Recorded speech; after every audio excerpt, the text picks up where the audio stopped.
السلام علیکم ملګرو. نن د پی اس ال اخرنی میچ یعنی فائنل میچ دی چې د اسلام آباد یونایټډ او د ملتان سلطان ترمنځ به دا میچ وي. ماسخوتن 9 بجې به شروع کیږي. څومره هم ملګري ویډیو ګوري د میچ دپاره تراویح یا عبادت کې خلل نه دي راوستل پکار.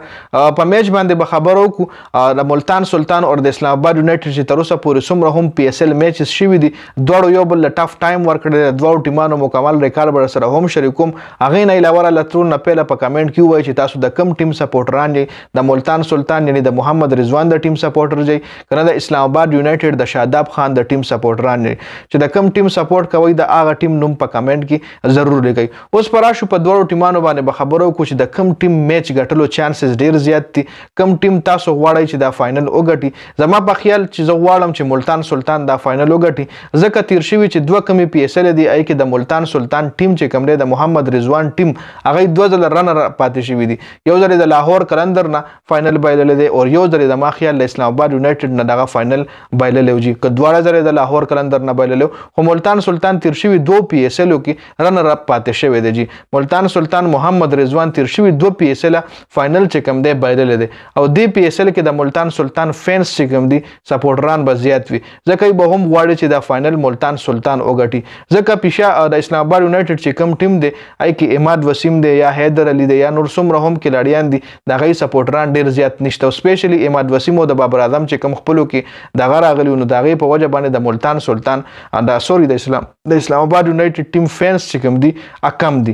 اوس کله دواړو ټیمانو په ریکارډ باندې خبرو وکړو نو دواړو ټیمانو چې تر اوسه څومره میچونه هم شوي دي تقریبا 14 میچز د دواړو ټیمانو شوي د اسلام آباد او د ملتان سلطان ترمنځ چې هغې کې 9 میچونه یو ټیم ګټلي 9 میچونه بل ټیم ګټلي. مطلب د دواړو مقابله 50-50 ده او هایست سکور چې کوم دی هغه د ملتان سلطان دی. په دې پی اس ال کې هم تقریبا تیر شوي میچ کې د اسلام آباد یونایټډ او د ملتان سلطان چې میچ و نو ملتان سلطان په 270 رنزونه کړي چې بیا اسلام آباد یونایټډ په 197 رنزونو باندې ټوټل ټیم آوټ شوی نو ملتان سلطان په دې پی اس ال کې هم اسلام آباد یونایټډ له غټ شکست ورکړي دي. اوس فاینل چې کوم دی دا هم د اسلام آباد یونایټډ او د ملتان سلطان راغلی دی. ماسخوتن 9 بجې به شروع کیږي او زیات چانسز چې کوم دی هغه د ملتان سلطان دی ځکه د ملتان سلطان چې کوم ټیم کمبینیشن جوړ دی کې سپیشلی اسامه امیر چې کوم دی د دې پی اس ال لیډینګ وکټ ټیکر دی.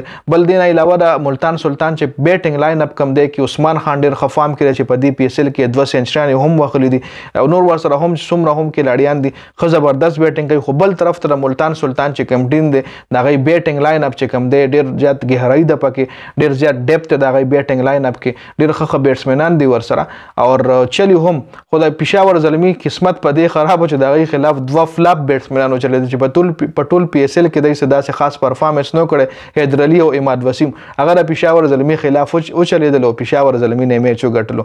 خیر خو ملتان سلطان او د اسلام آباد یونایټډ چې کوم فاینل دی تاسو پکې د چا سپورټران دی خپله رایه را سره په کمنټ کې ضرور شریکه کړئ. د ویډیو کتلو زیاته مننه والسلام.